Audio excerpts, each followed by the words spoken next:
central da palavra de Deus, da pregação, quando a gente olha para a organização do culto, desde o momento que a gente entra aqui, é lido a palavra, os cânticos, os louvores, tudo parece que vai levando e vai combinando de fato para esse momento ímpar do culto, que é de fato a pregação.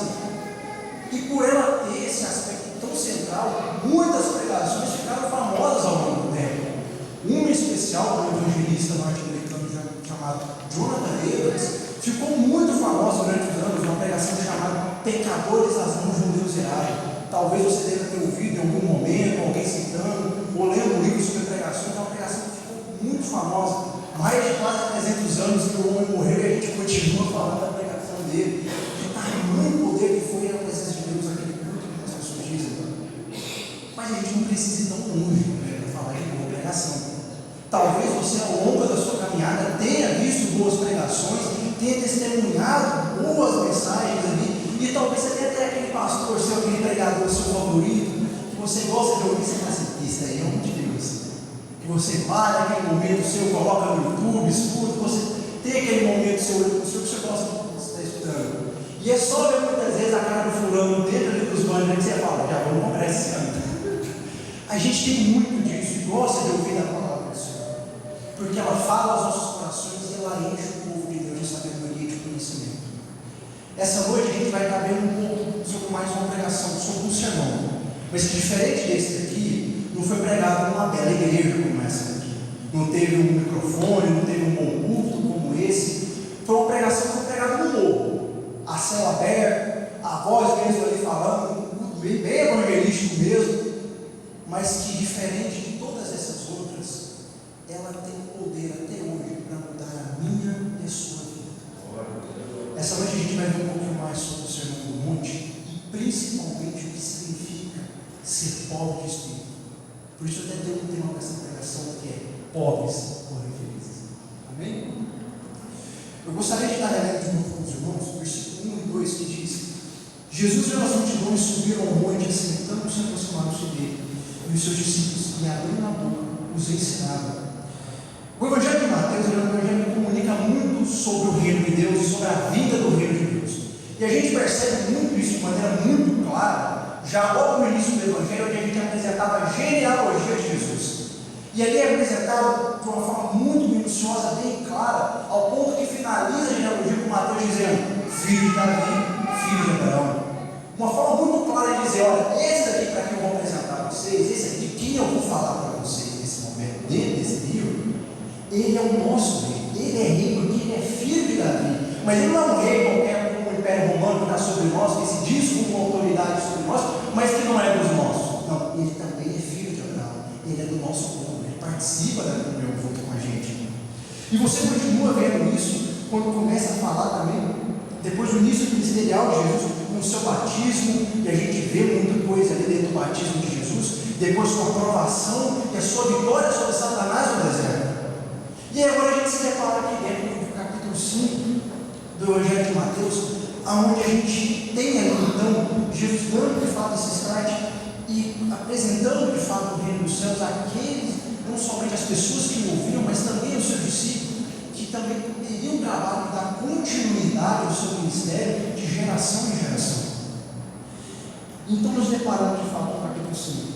Jesus está na Galileia e ele se depara com um monte. E ele vai até aquele local para que todos pudessem ouvir. E aqui ocorre muitas vezes algo que a gente deixa passar, às vezes, um pouco batido, não porque a gente não sabe, mas às vezes a gente esquece um pouco. É que aqui acontece o ofício de profeta de Cristo Jesus. A gente sempre muito fala do ofício de como rei, como a gente bem falou aqui, dele como rei. A gente sempre fala muito do senhorio de Cristo. Mensalmente a gente fala do sacerdócio de Cristo também, no momento da ceia, a gente lembra do seu sacrifício e fala que ele é o sumo sacerdote do povo de Deus, e que agora a gente não tem mais homem daqui para dentro, ali agora do tabernáculo, fazer sacrifício e tudo mais. O único sacrifício perfeito foi feito com isso. Não tem mais que trazer cordeirinho aqui na frente.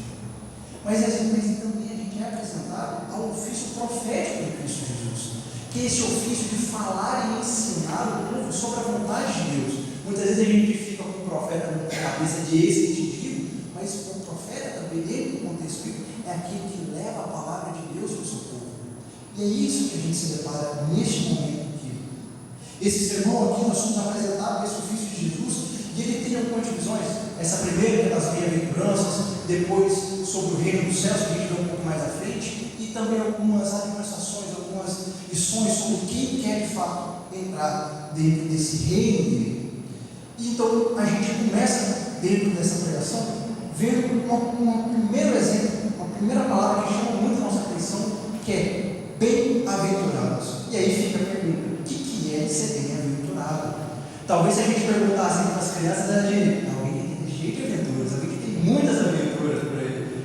E não é muito Indiana Jones que a gente vê aqui no final das contas. Na verdade, bem-aventurado é uma tradução de uma palavra grega chamada Macarios, que pode ser traduzida muitas vezes por bendito, abençoado, mas principalmente felizes.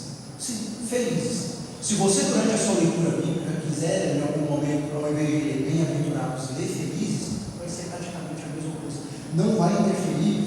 E tem algo interessante nesse termo, nessa questão dessa felicidade, porque essa felicidade não é algo simplesmente que vem e enche o nosso coração naquele momento ali, mas depois se abranda, passa, e a gente nem esquece que isso aconteceu.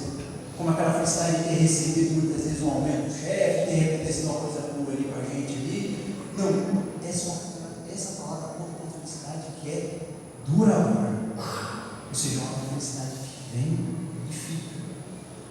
E aí a gente se depara justamente com o Sermão do Monte, com Jesus falando de um povo, dizendo bem-aventurados isso, bem-aventurados aquilo. De quem que é que Jesus está falando? De quem que é que pertence a essa tamanha felicidade? Quem que esse povo pode ser chamado de feliz, mesmo quando tudo está dando ruim? É aqueles que estão tentando no seu reino. E dentro disso, eu gostaria de começar a falar com os irmãos. Dentro dessas pessoas, a gente está falando de características de cidadãos do reino dos céus. E por que isso é importante? Eu gostaria que vocês ficassem com isso bem na mente de vocês. Porque normalmente a gente vê algumas características que são citadas e tudo mais aqui, como a questão de misericórdia, até mesmo uma pessoa pacificadora, e às vezes a gente olha e pensa: nossa, fulano não é crente, parente meu, ele é amigo meu, ele tem umas características muito parecidas com essas, e não. Jesus aqui está apresentando características que não são formadas simplesmente por uma boa educação, porque a pessoa teve um bom convívio familiar, ou porque essa pessoa está dentro de um bom convívio social. Não é algo que é formado naturalmente nessas pessoas. Aqui a gente está falando de que um cara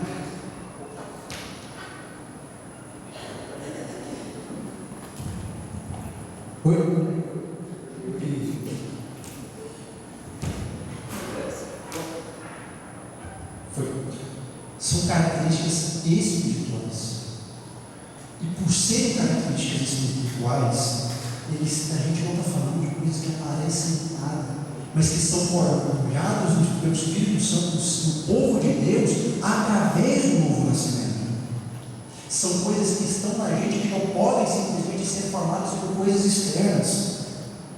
Por isso, quando a gente lê, por exemplo, bem-aventurados os mansos, a gente não está falando de uma pessoa que é calma, paciente. Não, a gente não está falando desse tipo de gente, não. A gente está falando de uma mansidão que é espiritual, que de alguém que simplesmente foi nascido de novo pelo Espírito Santo, é que tem condições de ter isso. Mas também, por serem forjadas, por ser uma característica forjada pelo Espírito Santo, ela está disponível para todo o povo do reino de Deus. Às vezes a gente costuma ler algumas coisas aqui e ali, principalmente esses textos que falam sobre o povo de Deus e começam a trazer algumas características, algumas coisas, e às vezes a gente pensa: isso daí não é coisa para mim, não. Isso aí é coisa lá para a galeria dos heróis da fé, lá para Hebreus 11. É coisa para aquele povo, é coisa para Abraão, para Davi, não é coisa para mim. Isso aí é coisa talvez para aquela irmã mais fervorosa do tipo de oração, para o pastor. Mas não, irmãos. Por serem forjadas pelo Espírito Santo, essas características nossas, elas pertencem a todo o povo de Deus, de maneira que simplesmente isso é nosso. Não é somente para os gigantes na fé, é para nós, os anões também, os pequenininhos também na fé. Isso aqui é para todo o povo de Deus. Independente se é assembleano, batista, presbiteriano, Você está aqui dentro da igreja, você está lá junto com os ímpios, é para todo o povo de Deus, para aqueles que genuinamente aceitaram o seu chamado. Mas também, por serem dessa forma, essas características não são seletivas. E por que eu falo isso? Porque costumeiramente, por erro nosso, às vezes a gente olha para essas bem-aventuranças e olha de volta para dentro da gente, olha para como que é a nossa forma, o nosso jeito de falar, o jeito de agir, e a gente começa a escolher as que mais parecem com a gente. Parece que você está ali colhendo feijão, sabe? Aquele feijão que você separa os mais bonitinhos lá, vocês aqui vão usar, esses outros aqui eu não quero não. E aí tem aqueles irmãos que têm um sangue mais quente, que falam assim, não, negócio não é só para ser consolado não, eu tenho mesmo é fome e sede de justiça. Só que, irmãos, entendam, por serem formadas pelo Espírito Santo em nós, aqui quando nós vemos as bem-aventuranças, entenda uma coisa, Jesus está falando da minha e da sua vida. E há uma necessidade profunda de que quando você olha para esse texto, você se veja, porque simplesmente Jesus não está falando de uma pessoa que está de fora daqui, ele está falando de você que está aqui dentro. Em outras palavras, olhar para as bem-aventuranças é um norte para dizer se você tem Jesus ou não. Isso é algo que tem que ficar muito claro para a gente. Óbvio que por conta da questão do processo de santificação, alguns irmãos vão se encontrar mais ou menos aqui dentro desse texto. Mas uma coisa que você tem que ter claro é que conforme o tempo passa, conforme a sua caminhada cristã avança, conforme mais próximo você fica de se encontrar no seu Salvador, mais você tem que se ver aqui dentro desses textos. Eu te convido, com o tempo, começar a olhar e ver os bem-aventurados, olhar e ver se bem-aventurado não mesmo, porque ele é pobre espírito. Bem-aventurado, Alessandro, porque ele é manso. A gente começar a se ver dentro desse texto. Mas então a gente entra de fato dentro do texto que eu quero ter expor com os irmãos hoje, que é, de fato, o versículo número 3, que diz: bem-aventurados os pobres de espírito, porque deles é o reino dos céus. Existem algumas pessoas que olham esse texto e tentam enxergar que Jesus está falando que uma pessoa para estar dentro do reino dos céus, uma pessoa feliz, uma pessoa que Jesus aprova, uma pessoa que não tem posses, que não tem dinheiro, que não tem trabalho, que não tem muita coisa para sobreviver.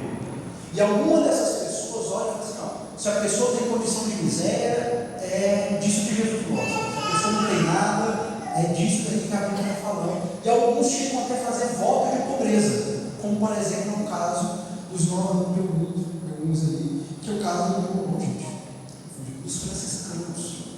A gente já deve ter visto por aí aquele povo que anda aí nos católicos, que com a beca marrom, com uma corda amarrada, cabelinho de cuia, é esse povo que eu estou falando. Eles fazem voto de pobreza porque entendem que, por não ter nada, eles estão agradando mais a Deus do que outras pessoas que têm muita coisa. São Francisco de Assis trouxe essa ideia há um tempo ali e ficou curtindo isso na cabeça do povo. E tem muita gente que, mesmo depois, quando conhece a Cristo, se liberta de muita coisa, ainda tem esse negócio na cabeça. E a gente não entende muito o porquê disso. Mas entenda, se você chegou até aqui, deu uma cochilada, você já percebeu que quando a gente está falando dessas bem-aventuranças, a gente não está falando de coisas que são materiais. A gente está falando de coisas que são espirituais. Mansidão, choro, e todas as outras questões são questões espirituais. Veja bem, a questão de pobreza não é vista como algo muito honroso e muito prático do povo. Tem muitas pessoas que acham pobreza de espírito, que quando a gente fala isso para as pessoas, a gente está falando de uma pessoa que é vazia, que não tem conteúdo, uma pessoa completamente seca, que não traz nada de bom para ela, que não tem nada de interessante. Algumas pessoas no passado chegaram a dizer o que tem de bom de se esperar de uma pessoa que é pobre de espírito.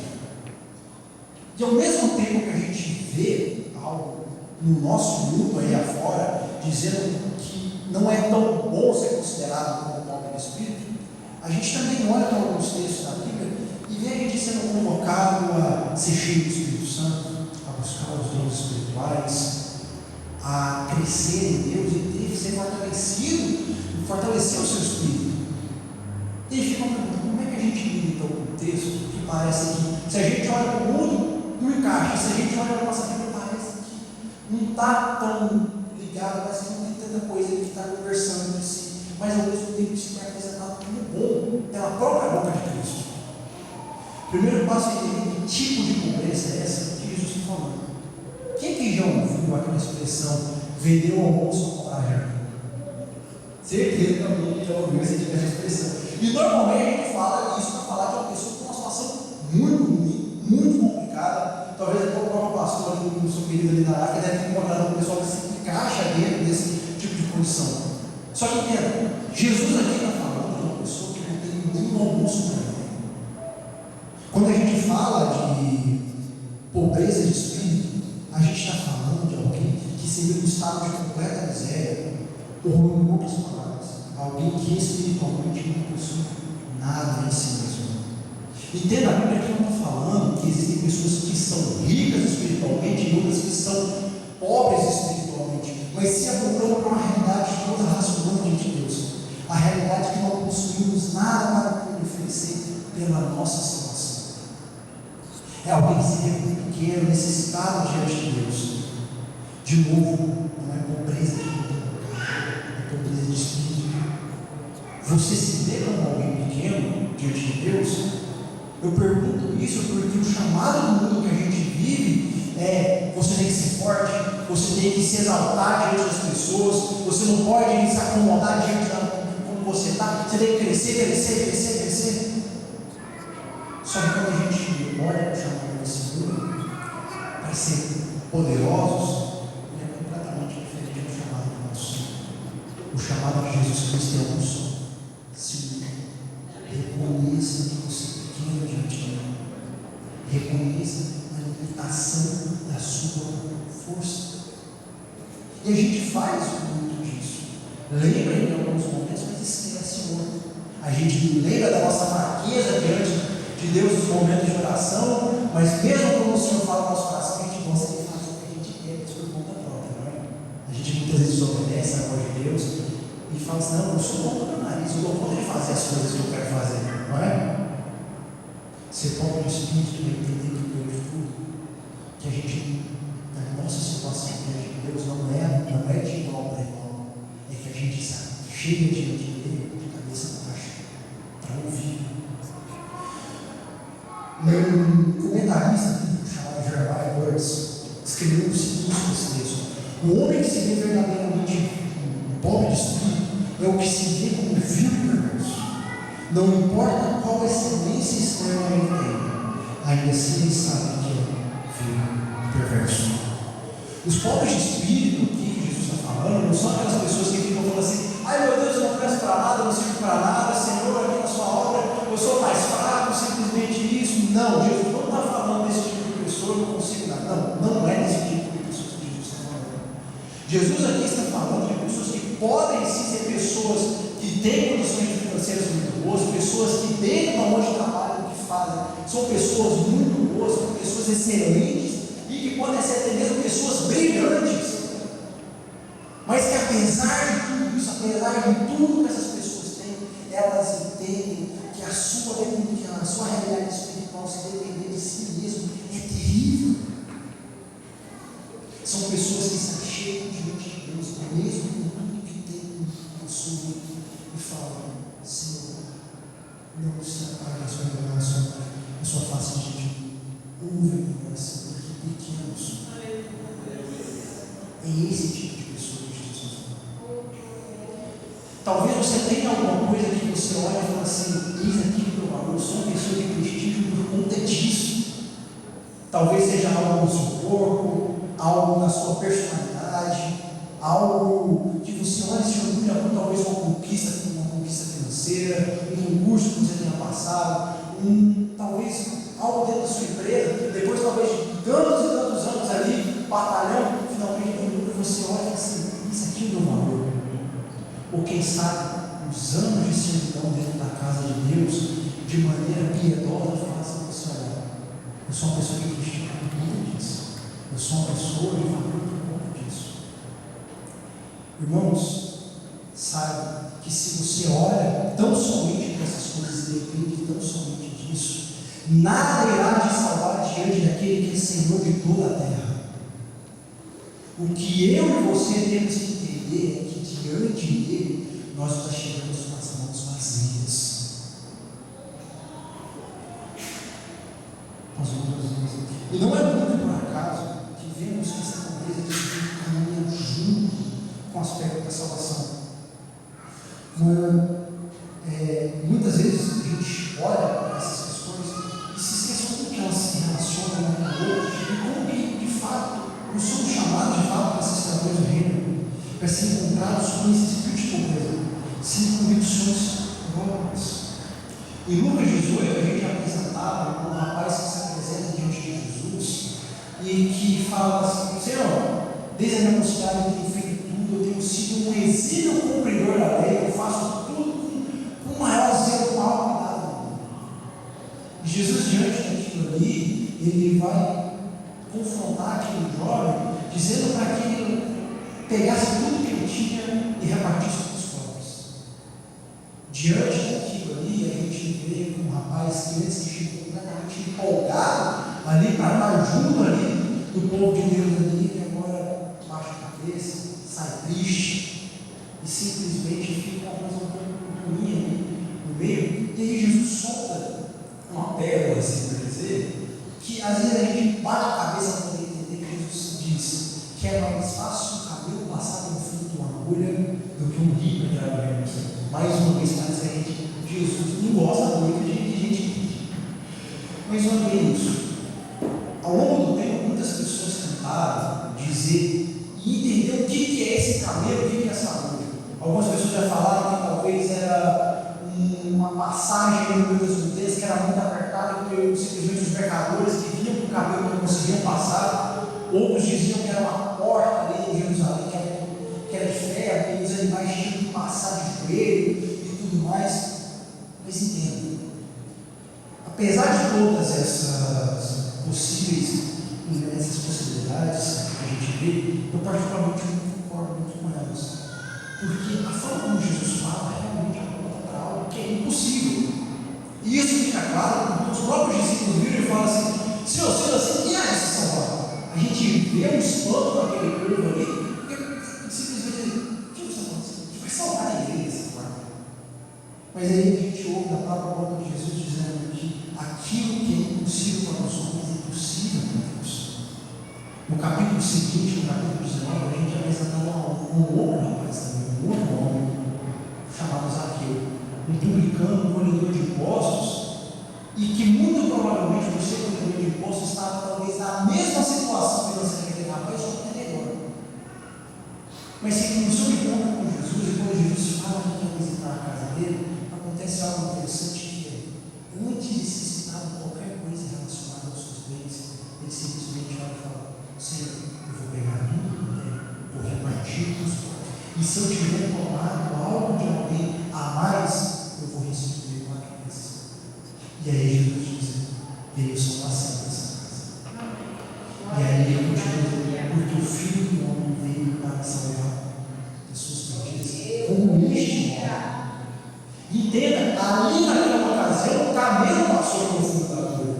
E o mesmo acontece com as nossas vidas, porque muitas vezes a gente quer chegar diante de Deus com status, com tudo aquilo que a gente tem, e Deus revela a pobreza do nosso coração, dizendo: o seu coração está pegado a outras coisas, não está pegado a mim. De fato, a salvação é o agir de fato de Deus. E o próprio Jesus disse que o Espírito Santo viria para convencer-nos do pecado, da justiça e do juízo. Não por outras coisas, mas tão somente por isso. E Ele também nos convence muito claramente de tudo que acontece também nessa nossa pobreza de espírito. Ele faz e comunica isso conosco. E o primeiro passo que damos diante de Deus é reconhecer que somos pecadores e que não conseguimos nada sem Jesus. Existe uma gramática do Novo Testamento chamada Revelation, e ela traz uma tradução um tanto quanto interessante para esse versículo que diz: bem-aventurado aqueles que são pobres, pois tornaram-se pobres por meio do agir do Espírito Santo. Os que pelo Espírito Santo deixaram de se ficar pobres em si mesmos, tão pobres e arrasados e quebrantados, que são esses que são exaltados como felizes. Essa pobreza de espírito é algo que o Espírito Santo nos convence. E nos convence da nossa total necessidade de Deus e da nossa total necessidade de que diante de Deus nossos pecados nos fazem completamente separados deles. Por isso, irmãos, o reino dos céus não é para aquelas pessoas que se acham boas e autossuficientes e que buscam estar melhor ainda. O reino de Deus é para aquelas pessoas quebrantadas e pequenas que descobriram que a única riqueza que nós temos é Cristo Jesus. São para essas pessoas que entenderam a sua total necessidade de Deus. A Bíblia é muito enfática em dizer que a nossa realidade espiritual simplesmente nos afasta completamente de Deus e que por conta dos nossos pecados estamos afastados e que não possuímos condição nenhuma de voltar a Ele de maneira própria, se Ele não viesse nos resgatar. Nada possuímos para que pudéssemos nos aproximar diante de Deus, mas mesmo assim, graciosamente, Ele nos chama. Graciosamente somos convencidos dos nossos pecados e somos redimidos por Ele para ser chamado por você. Nós estamos aqui essa noite não é porque a força do nosso braço simplesmente nos fez estar aqui ou porque acordamos felizes, mas porque entendemos que dia após dia é Ele que nos sustenta, é Ele que nos traz também você, faz esse santo ajuntamento.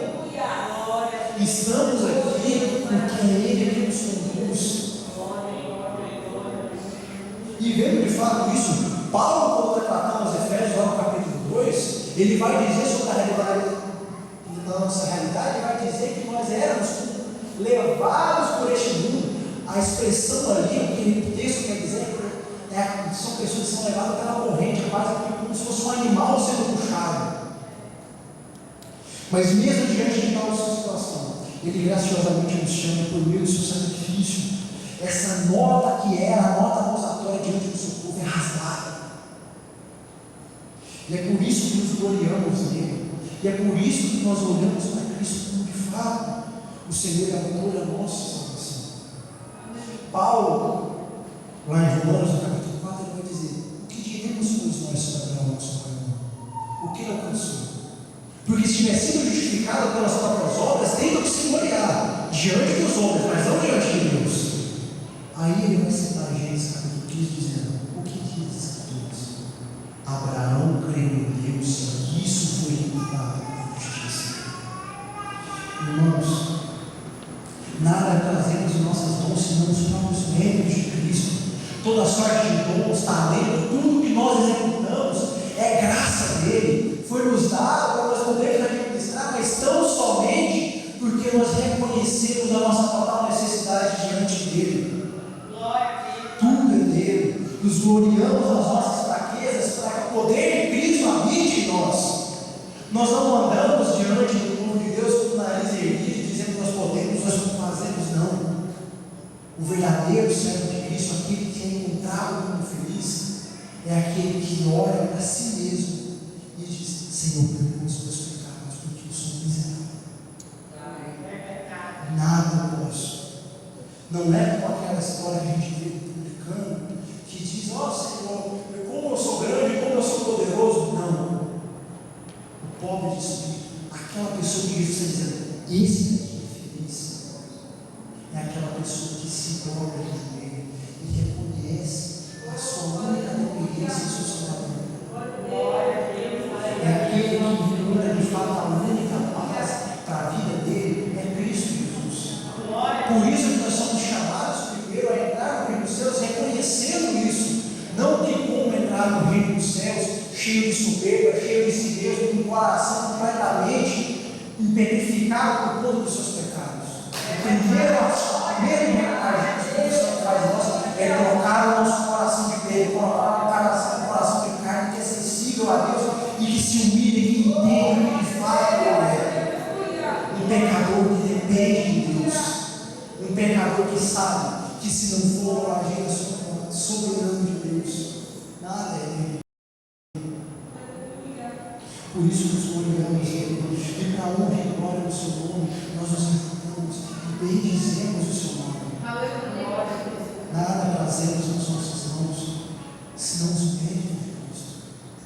Se você quer saber se naquele dia, no grande dia do seu corpo, você se encontrar com o seu Salvador, o que você vai apresentar foi tudo aquilo que Cristo permitiu que você pudesse apresentar. Porque não foi obra das suas mãos, mas foi obra dele graciosamente.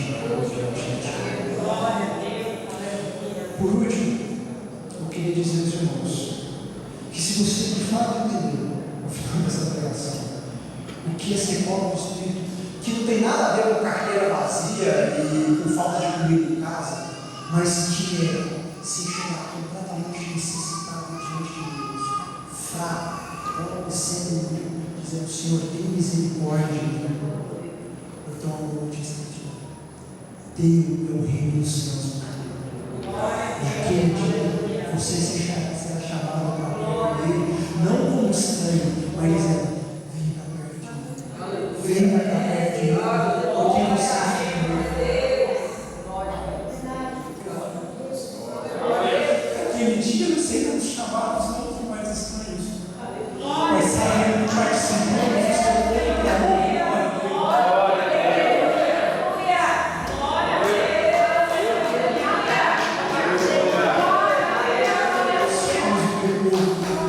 Entendemos a nossa total necessidade de Ti, Deus. Vamos ficar de pé.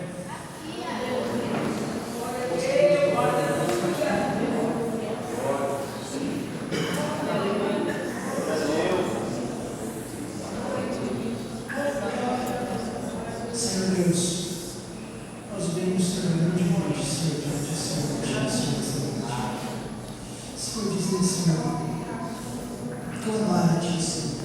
Tira, Senhor, de nós toda a soberba do nosso coração, Senhor.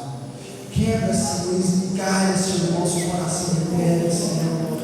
Tira, Senhor, de nós todo esse senso de autossuficiência, Senhor, e acharmos, Senhor, que nós temos o controle de tudo, Senhor, nas nossas mãos, ó Deus. Mas traz, Senhor Deus, a condição de necessitado e faminto, Senhor, pela Tua palavra, pela Tua presença.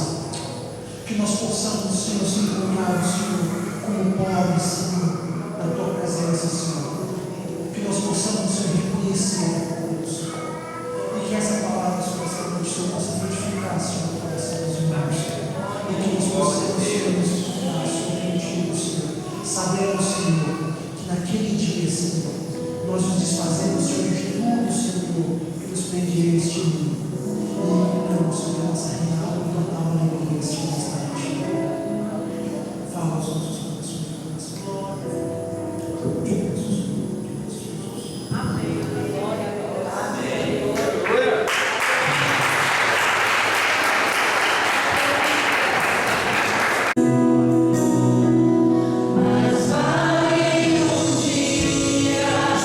O Senhor, o teu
oferecer ou acrescentar no que o Senhor tem para oferecer e para dar para nós. Obrigado, Senhor, por nos falar sobre a nossa dependência